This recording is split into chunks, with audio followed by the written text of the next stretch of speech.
Equals it was an unusually warm Friday in early October when I found myself standing in front of the sprawling old Winslow estate, its once vibrant hues now dulled by time and neglect. The sun, low in the sky, cast long shadows over the cracked stone walkway, and I could feel the familiar pang of nostalgia swirling around with the dust particles in the air. I had lived here for most of my life, but it felt like I was staring at someone else's memories. My fingers brushed against the peeling white plaster in an instinctive search for remnants of a happier past, and I could already hear the echoes of laughter that used to fill these empty halls. Clara? A voice called out from behind me, breaking through my reverie. I turned to see Sarah, my childhood friend and neighbor, walking toward me with a concerned expression on her face. You okay? Yeah, just thinking. I forced a smile, but my heart felt heavier than the autumn leaves fluttering in the breeze. Looks like it is falling apart. Sarah glanced up at the mansion with raised eyebrows. Such a shame, isn't it? You should sell it, Clara. It's too much for one person. I can't, not yet. The weight of obligation always settled on my shoulders like a thick winter coat, heavy and suffocating. I wasn't ready to part with the place where my family had lived for generations, even though it was crumbling around me. Is it because of what happened? I took a deep breath, trying to anchor myself against the painful memories that surged forward. No, I said, more forcefully than I intended. It's just, this is home. We stood in silence for a moment, a quiet bond of unspoken understanding passing between us. But then, like the wind shifting, Sarah's expression turned serious, and I could sense her hesitation, a feeling I knew all too well. You're sure you don't want to talk about it? I know the past few years have been rough for you. They have, but I am fine. I have made my peace with it. I waved a dismissive hand, forcing the words out with conviction, even though the truth felt like a coiled tension inside my chest. I doubt I'll ever truly be fine, but I don't have time for that. Sarah leaned against the weathered railing of the porch, the wood creaking beneath her weight. You should at least think about what you want to do next. It has been a couple of years since. Her words trailed off, but I understood. It was like pulling off a band-aid. I knew it was there, but confronting it felt like tearing at a wound that would never heal. Look, I can't change the past. I don't want to relive it. I want to focus on the future. I get it. I do, she said, avoiding my gaze, her hands fidgeting with the locket hanging around her neck. But just be careful. I know his shadow still looms large. Let it loom. I won't let it control my life anymore, I replied, my voice sharper than I intended. The tension between us was palpable, thick like the humidity in the air, but it was a tension layered with care and concern. Sarah's eyes softened as she said, I just want you to be happy. You deserve that much. I appreciate that, but happiness is overrated. My words came out sharper than I intended, and I felt the sting of regret as soon as they were out. It was Sarah's fault. I just wished I could get past the memories that felt like they were peeling away at my sanity. What are you going to do with the house? She asked, changing the subject, but the concern lingered. Maybe just clean it up a bit. I could use a project, I said, my voice lacking enthusiasm. Well, if you ever need help, I'm just a call away. You know that, right? She gave me a lopsided grin, the warmth of her reassurance slowly defrosting the icy edges of my heart. Sure, I will think about it, I replied, trying to inject some semblance of sincerity into my words. The truth was I did not know what would come next, but I knew I needed to embrace my uncertainty if I ever wanted a chance to feel free again. As we chatted, the daylight seemed to fade, slowly crawling back into the horizon, casting an orange glow that splashed against the walls of the estate. I felt like the last glowing embers of a dying fire. So, Sarah began, her tone shifting to something more playful. Any exciting plans for the weekend? Exciting? I pondered, chuckling lightly. I thought cleaning this place might have some surprisingly thrilling elements. Well, you could always join me and the girls at the pumpkin patch. We can pick some good ones to carve, she suggested, her enthusiasm infectious. Carving pumpkins hardly sounds like a thrill ride, I teased, though a flicker of interest sparked within me. Ah, but you can unleash your artistic side. Who wouldn't want that? I pursed my lips, considering her words. Maybe. I need to find a way to feel alive again. A darkness fell over my thoughts, overshadowing the fleeting excitement. I had buried so many emotions, yet they clawed at the surface like desperate creatures longing to break free. Clara, she interrupted, urgency threading through her voice, promise me you will at least think about it. You need to surround yourself with friends, not just ghosts of the past. Fine, I promise, I mumbled, the weight of my promise feeling like another layer added to my already heavy heart. There was a moment of quiet, and I could see the concern still flickering in her eyes. I guess I should get going, she finally said, her brightness dimmed by the thought of leaving me alone again. Just take care of yourself, okay? I will. See you later, Sarah. I waved her off, but inside I felt a curling anxiety in my gut, like something I could not quite place was brewing on the horizon. Once she walked away, I stood alone on that porch, suddenly aware of how silent it had become. Sounds of the neighborhood faded into the distance, leaving only the soft rustle of leaves and the distant caw of crows. I stepped over the threshold and into the muted coolness of the house. My footfalls echoed against the wooden floorboards, and with each step, the familiar scent of old wood and dust mixed with the faintest hint of lavender lingered in the air. It tugged at my heart, not with the warmth of nostalgia, but rather with something more painful, a sense of loss that stung with every breath I took. I moved through the hallway, pausing to brush my fingers along the wall, feeling the depth of the years layered beneath the peeling paint. Memories bloomed in my mind of birthday parties, family gatherings, and the once vibrant autumn festivals that lit up the rooms with laughter and joy. I shook my head to clear it. Not today, I murmured to myself. I had come here with purpose. A heavy box sat in the corner of the living room, gathering dust, filled with remnants of a past I was ready to confront. A part of me hesitated, wanting to retreat back into the comforting arms of unresponsiveness, but a stronger part of me urged me to face what lay hidden within. I crouched beside the box and opened it, wincing as the hinges squeaked in protest. Inside, the memories lay like sharp-edged shards of glass, the photographs of happier days, letters filled with tender words, and items that once belonged to those I had lost. My heart raced as I dug deeper, each item unveiling a story, a moment, a memory that either haunted or warmed my soul. I dug through it with an urgency that surprised even me, the familiar ache swelling within my chest. Do it, I admonished myself, trying to push through the pain. You need to face this. I found a small, faded photograph at the bottom of the box, the edges worn, the once joyful laughter captured forever. I recognized the faces me, my parents, and my brother at a family picnic, the sun shining on our faces, the echoes of happiness caught in time. I felt the warmth of those sunny days against my skin, but it melted away like ice under the heat of my grief. I pressed my palm against the picture, fighting against the tears that threatened to spill, memories swirling like a windstorm. I hated how memories could be so vividly alive one moment and so painfully distant the next.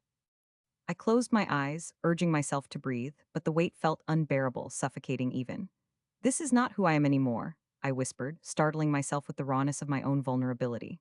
One by one, I shoved the items back into the box and shut the lid with a decisive slam, releasing a shaky breath as if I had locked away my fears with it. Gritting my teeth, I squeezed my eyes shut, forcing my mind to quiet, but the noise remained, the echoes of pain piercing through the fabric of my thoughts. It was all a trap, an illusion of safety, but in reality, it threatened to shatter me completely if I did not take control. Walking to the kitchen, I filled a glass with cold water, the chill grounding me as it slid down my throat.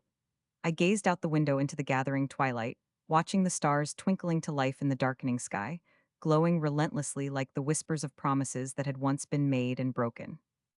In that moment, I felt a familiar stirring deep within, a desire to change my fate, to seize back control of my life. The darkness that had lingered for far too long was becoming unbearable. If memories could not define me, then neither could the betrayals that had left me scarred. I had been a prisoner in my own skin for far too long, letting guilt and misery dictate my actions. My reflection in the window hinted at my resolve, a woman transformed by tears but not surrendered by them. Clara Winslow, I muttered, it is time to fight back. My heart raced with a mix of fear and excitement, a new spark ignited in me, a flame flickering with possibilities. As I stepped back into the living room, the shadows growing long and sweeping around me, I knew that a storm was coming. For the first time in ages, I felt alive, a sensation both exhilarating and terrifying. The calm before the storm was what I had always feared. But now, as the dark clouds gathered just beyond the horizon, I felt ready to face whatever came next. I stood outside the old cafe, the stone hearth, my heart thudding against my ribcage like a trapped bird. The warm, inviting smell of coffee mingled with fresh pastries wafted through the open door, wrapping around me like a thick, plush scarf. Yet, despite the tantalizing aroma, I could barely focus on the wonderful scents. I scrolled through my phone, reading and rereading the text that had ignited the spark of my revenge. The screen blinked back at me with the same cruel words. You're not worth it, Clara, just let it go. Two simple lines that felt like a dagger, sharp and unyielding, directed right at my chest. I took a deep breath, letting the air fill my lungs, and slowly exhaled, trying to steady myself. The bell of the cafe jingled as someone exited, their laughter spilling into the street. The sound was both welcoming and foreign, a stark reminder that while the world continued to spin, mine had been put on hold, locked in a moment of betrayal. I pulled my navy cardigan closer around my shoulders and stepped inside, my senses instantly engulfed by warmth. It was one of those days where the sun fought valiantly against dark clouds, a battle I wished mirrored the one in my heart. I scanned the room, half listening to the casual chatter mixed with the soft clinking of cups. I needed to keep my focus. I finally spotted him in the corner, Riley Hastings, the man who had turned my life upside down in only a few heartbeats. He sat with a couple of other colleagues, their heads bent over the table, laughter bubbling from their lips, and casually tossing back sips of his caramel macchiato as if life flowed easily around him.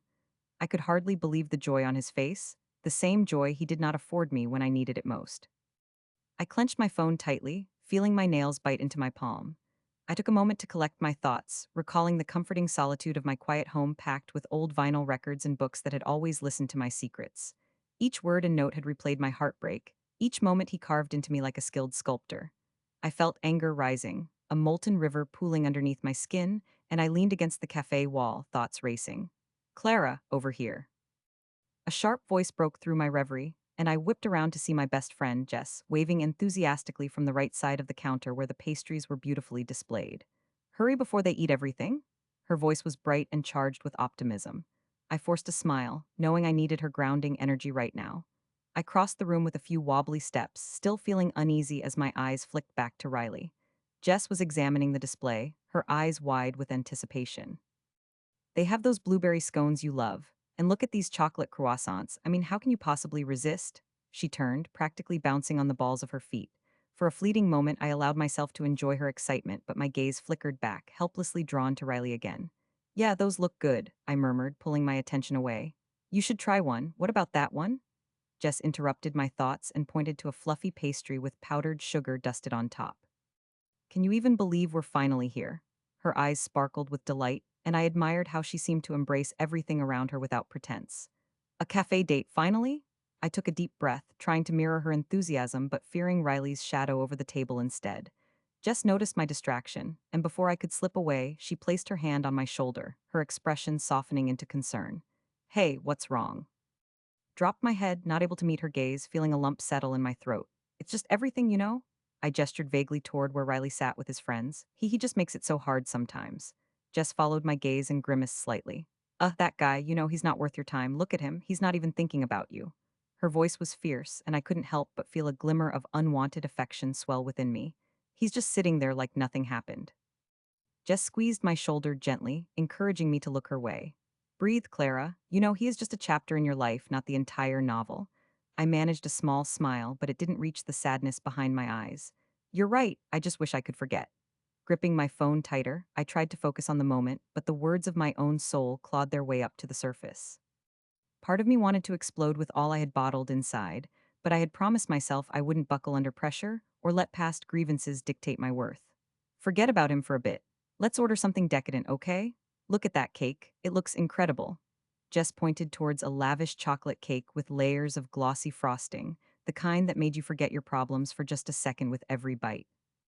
Okay, okay, I relented as I forced myself into the present, glaring at the cake that shimmered almost too brightly under the cafe lights. Just cake and coffee, I can do that. Jess smiled warmly and leaned closer, her excitement palpable. You can totally do that. We can have a piece for each of us. You deserve it. You have to stop letting him steal your happiness. I nodded slowly, liking the idea of letting the sweetness distract me from my bitterness just for a moment. We moved to the counter, where the barista greeted us with a friendly smile. What can I get for you ladies today? He asked, his sandy brown hair falling into his eyes as he leaned forward slightly. I could sense some warmth in his demeanor, and it soothed a bit of my tension. 2 coffees, please, and a piece of that chocolate cake, Jess said enthusiastically, motioning to the indulgent dessert. Yes, I agreed more confidently. Yes, please, you got it. The barista started working on our order and just turned back to me, her smile still bright. See, aren't you feeling better already? I guess, I replied, forcing a smile back to her, feeling like I was hiding my thoughts behind a mask. I can't wait to share some cake. Want to sit outside? Gathering my nerves, I nodded, realizing that maybe, just maybe, stepping out for some fresh air could wash a little of the heaviness away.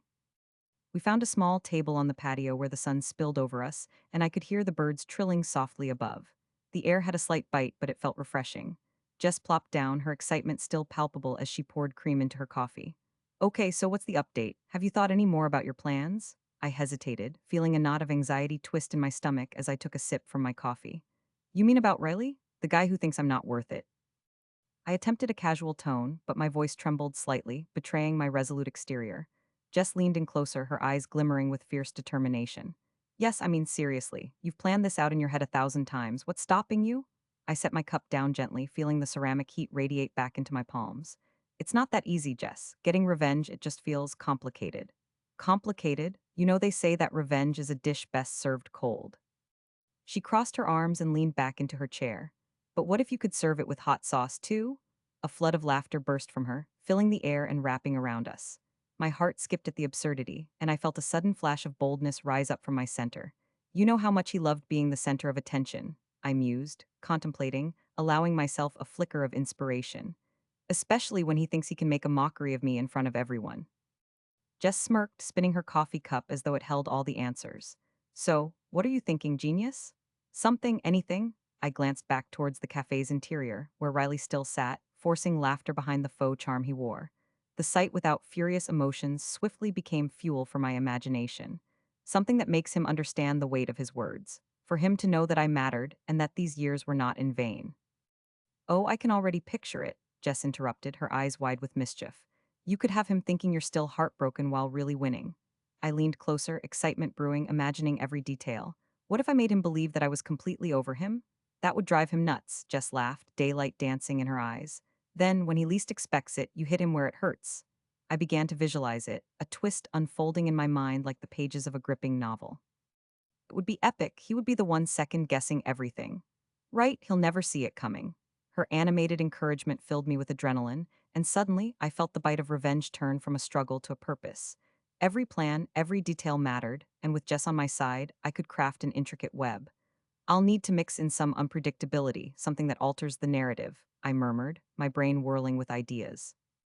Jess leaned in, a glint of mischief in her eyes, murmuring conspiratorially, "The surprise is what makes it thrilling.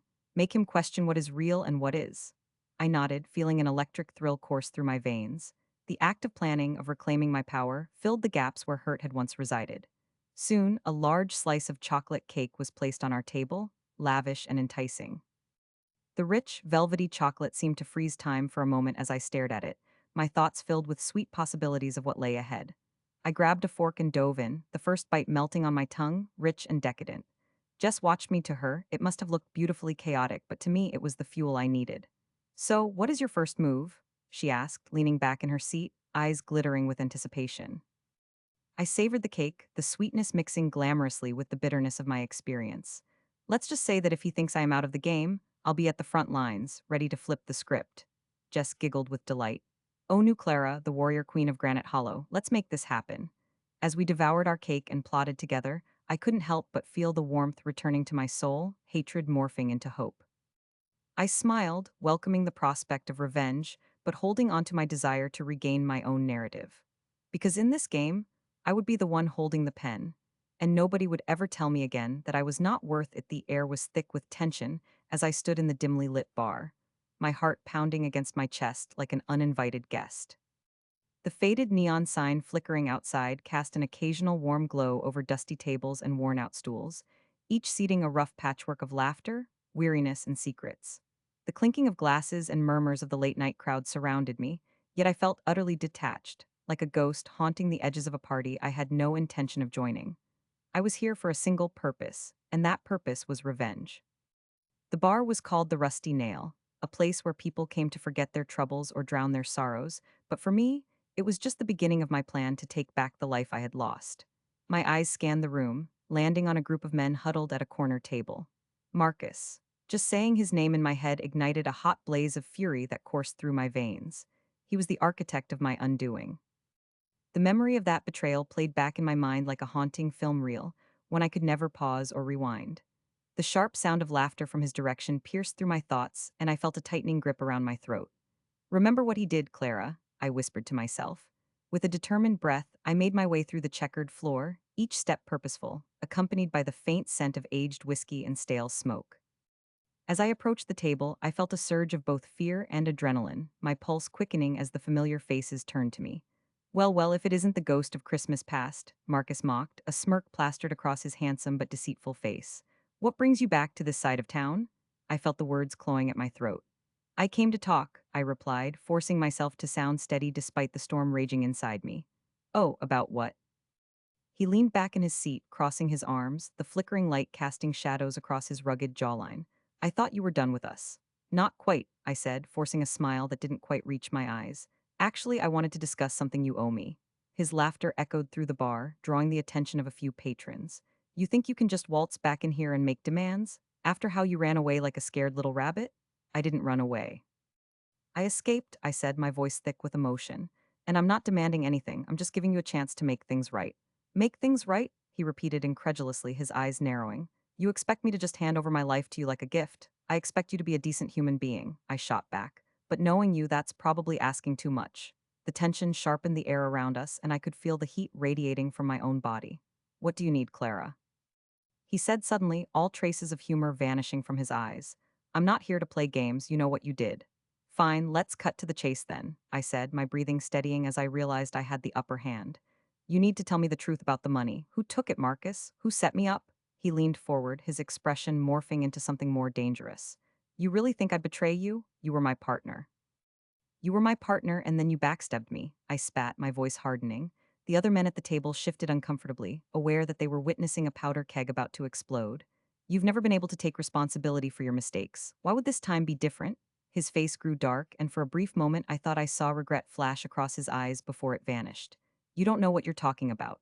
No, I shot back, my blood boiling. I know a whole lot more than you think, Marcus. I have your number, and now I want the truth. And if I don't give it? His sneer turned into a cold smile that sent shivers down my spine. You can't threaten me, Clara. I leaned closer, locking eyes with him. Maybe not, but I can make your life a lot more difficult. The corners of his mouth twitched, but his expression remained steely. You're playing a dangerous game.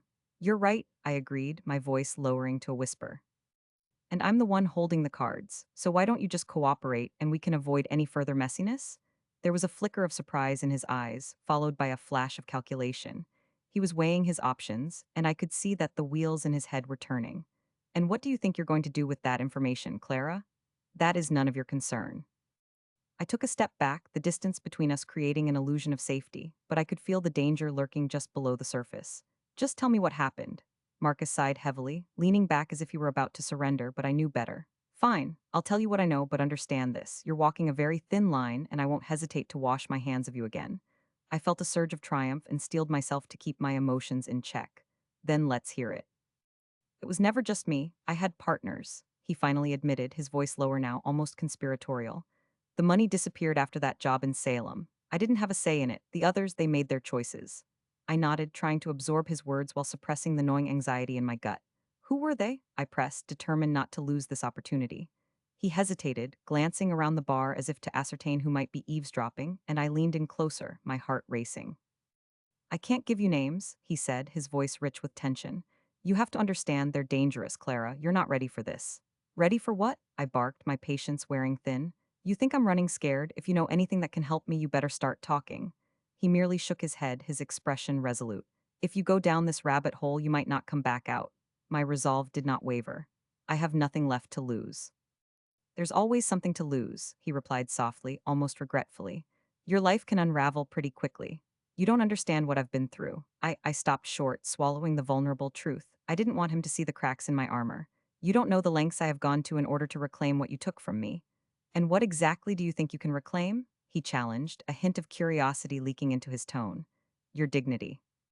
Yes, I retorted, surprised by my own fierceness. My dignity and my trust. I plan to find out who they are and make them pay, just like I plan to make you pay for your betrayal. He studied me for what felt like an eternity, a battle of wills in the dim light of the bar. This isn't a game, Clara, he finally said, a mix of pity and warning in his eyes. You think you want revenge, but that path can become a dark spiral. You need to think about your choices carefully. Weight of his words hung around us, and for a moment I could feel the heaviness of the past crashing down on my shoulders, but I shook it off with a flick of my wrist, unwilling to allow doubt to seep into my mission. Don't preach to me about choices. I know what I want, and I won't hesitate to take risks to get it. That's more than you ever did. He offered a bitter smile. Where will this get you? I can't let you just waltz into the lion's den unprepared. Then help me. I know you have connections. You've always had them. He stood up suddenly, the movement startling and deliberate. And what about the consequences, Clara? You lack foresight. You think this will end well for you? The crowd around us faded, absorbed in their own revelries, while the tempest between Marcus and me raged on.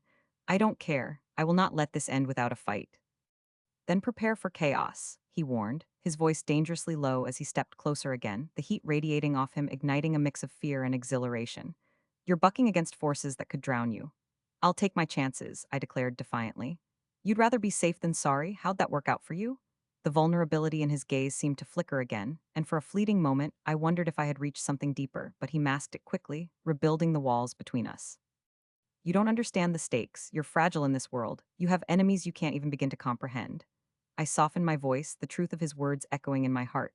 But I also have nothing left to lose. I can't go back to being that woman who allowed you to take advantage of her. Not again. He rubbed his temples, clearly wrestling with something internal. Part of me felt a strange sense of sympathy for him, but I pushed it away, focusing instead on my mission. How do I find them? I pressed again, my urgency swirling around us like a charged storm. You have to know something. Marcus stared at me, the tension crackling in the air. They're deep in the underbelly of this town, Clara. Dangerous, ruthless people. If you want them, you better be ready to make a deal with the devil. I've made deals with devils before, I know the risks. You think so? He raised an eyebrow, skepticism dripping from his tone. Then ask yourself this: are you really ready to handle the consequences of unraveling everything? Because some things won't stay buried forever. A shiver raced down my spine as he leaned closer, his breath warm against my cheek, the proximity sending a warning tingle through my core. You're playing with fire, he said softly, an edge of genuine fear glimmering in his eyes. And a fire burns even the ones who start it.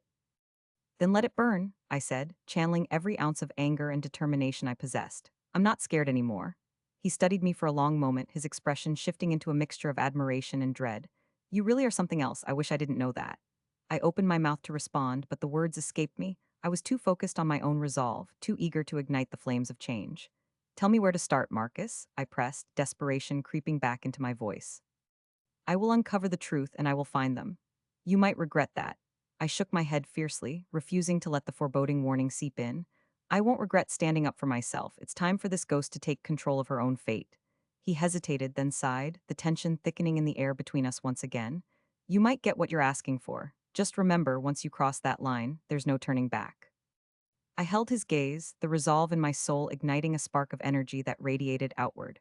What's done is done. It's time I correct this wrong. As I turned on my heel, ready to leave the ghosts of my past behind, I felt his voice follow me, a mixture of concern and defiance lingering in the air. Be careful, Clara. Sometimes revenge eats at you more than the original wound. I didn't respond. Instead, I stepped out of the rusty nail into the night, the cool air striking my skin like a welcome balm. The darkness felt more like a challenge than a threat. I was determined to face whatever lay ahead. I would not be afraid anymore. I could still hear his words echo in the air behind me as I walked away, a haunting reminder that the road ahead would be riddled with both peril and opportunity. And as I took a deep breath and began to plot my next move, I knew that I would not stop until I uncovered every hidden truth and brought my enemies down one by one. The hunt had begun. The night was darker than I had anticipated, the moon barely a sliver in the cloud-cloaked sky. I stood with my back pressed against the sagging fence of the old Miller property, the wood rough and splintered against my skin. My heart raced in sync with the whispers of the wind, a cautious rhythm echoed by the flames flickering in the distance. Granite Hollow had never been a place of comfort, but tonight it felt like an infernal oven, stifling and full of malice. Strong sense of burning wood permeated the air. The town burned in the fires of my resolve, the bitterness of betrayal similar to the ash that flew in wisps before me. I clenched my fists, determined to see this nightmare to the bitter end. From my vantage point, I could see the silhouette of my target, the last bastion of Dennis Blackwood's reign, the old quarry bar. The dive was no place for genteel souls, but a hive of secrets and backdoor dealings, where the patrons were as shady as the alleyways that snaked around its perimeter. I had gone through enough preparation to know this was my moment. Revenge boiled in my veins, hotter than the flames that licked at the walls of my conscience. My thoughts flickered like the wavering flames. Betrayal, justice, and finality converged into an irresistible force within me. I whispered to myself, no more hiding, Clara. This is your time. I took a quick breath, trying to calm my racing thoughts as I pulled the hood of my jacket tighter around my face, hiding my features from the world that had wronged me so deeply. The plan was simple yet fraught with peril. Provoke Dennis, drag him out of the bar, and confront him under the cover of darkness. Revenge was a dish best served cold, but I wanted the warmth of his panic, the heat of anger, and the bitter taste of his fears right then. Taking a calculated step forward, I let the shadows swallow me whole, inching toward the bar's entrance, the chatter of voices dancing in the cool air around me. Laughter erupted from within, sharp and biting, clashing against the steady rhythm of the jukebox. The sound sent tremors through my chest, reminding me of every evening I had come here, thinking of how I would finally persuade Dennis to change, to be different. I could hear him among them, the false bravado mingling with the bravado of his lost drinkers. Tonight, the laughter wasn't for me, it was against me. I pushed the door open and stepped inside, the dim light spilling over my form as a hush fell across the room, heads turning with curiosity to pinpoint the intruder. The air was thick, reeking of stale beer mixed with the odorous scent of cheap cologne. I trod cautiously, feeling the eyes of the regulars pin me in place like a butterfly caught in a web. After years of being a shadow in my own life, I was prepared to take center stage. Dennis was seated at the bar, a glass of whiskey swirling dangerously in his hand, his dark hair slicked back. He had lost some weight since I last saw him, perhaps from the chaos that ensued after I unceremoniously revealed his secrets. But here he was, the same smug smile breaking across his face as his eyes landed on me. Well, well, look who it is, a ghost from the past, he said, leaning back on his stool with an exaggerated flair. I stepped closer, my voice steady and cold. I am no ghost, Dennis. I am here to settle some unfinished business. His laughter boomed within the walls, infectious yet contemptuous. Unfinished business? Clara, what could you possibly have left in the tank? Had your little theatrics before, but it did not bother me. It merely amused me. Amused you? My voice rose, cutting through the noise. You destroyed everything I fought for. Your lies have stolen my community from me. This isn't just about me anymore. It is about everyone you hurt, everyone you deceived. You may think you're invincible, but it only takes one match to light the fire. He leaned forward, a spark igniting in his eyes. What's on your mind, Clara? You plan to burn me literally. That would indeed be poetic. Others in the bar began to shuffle, glancing between us as they sensed the tension in the air. Dennis thrived on feeling dominant, reveling in the power his position provided him, but I would not back down. I could see the way my words cut through the bravado he wore like armor, exposing the much shakier foundation beneath. My internal voice flickered with doubt, but I shut it down as quickly as it emerged. No more fear, no more hesitation. Dennis, you believe you command this town, but I know there are whispers of discontent. I've spoken to people, and they are tired of you holding their lives in your hands. They want the truth, and I will give it to them whether you like it or not. I am here to show everyone who you really are. I don't care what you think you know. He slung back his drink. You think anyone around here cares about your flimsy claims? No one gets ahead without stepping on a few necks. It's business, Clara, nothing personal. Business? My voice trembled with rage. The walls seemed like they would collapse from the weight of our confrontation. That's rich coming from you. You made your business destroying families, ruining friendships, and turning good people against each other. I won't just let it slide anymore. And what do you intend to do, huh? A clever little speech, dramatic proclamations? This is hilarious. Threw his head back in laughter, but I could see it faltering slightly, could smell the fear under the bravado that was quickly becoming apparent. You have no idea. I took a step closer, feeling a small candle of hope reignite in my chest. I'm going to expose you for what you are. I have proof, Dennis. Everyone will know what you've done and they will be coming for you. His laughter hitched, and for a moment, doubt flickered across his features. Proof, he repeated, a hint of uncertainty threading through his voice. What proof do you think you have? I own this town. I own them, all of them. No more lies, Dennis. I have photographs, records, everything that will make the darkness you thrive in see the light of day. The truth will set fire to your reign, and this time, you won't be able to slither away. The bar quieted down now, the onlookers hanging on our exchange like moths drawn to an ominous flame. I could see the wheels turning in their heads, mouths slightly agape, holding their breath as we danced on the precipice of confrontation. Dennis clenched his jaw, and the smirk that once adorned his face faded into something darker. He leaned closer, his voice lowered to a threatening whisper. You think you're playing a game, Clara? You have no idea who you're dealing with. I will crush you. I will make you wish you had never stepped into this place. I inhaled sharply, but the fire within me pushed back the instinct to recoil. You will try, but I know yourself better than you think. You're a coward hiding behind swagger and deceit, that false king in a crumbling kingdom. It's only a matter of time before your empire collapses, and I intend to be there when it does. Leave, he hissed, his eyes flashing, revealing a deep-seated venom. You're only digging your own grave. You think you're brave, but you will fail. Go back to the shadows you crawled from. But I did not back down. You think I'm afraid? You think I will cower away from this fight? You underestimate me, and that will be your undoing. Please, guys, I think we ought to let her leave quietly. A voice from the side suddenly rose, one of Dennis's henchmen stepping forward, his brow knitted in what seemed to be concern. The glimmer of uncertainty spread through the crowd, and for a brief moment, I could see the tides shifting.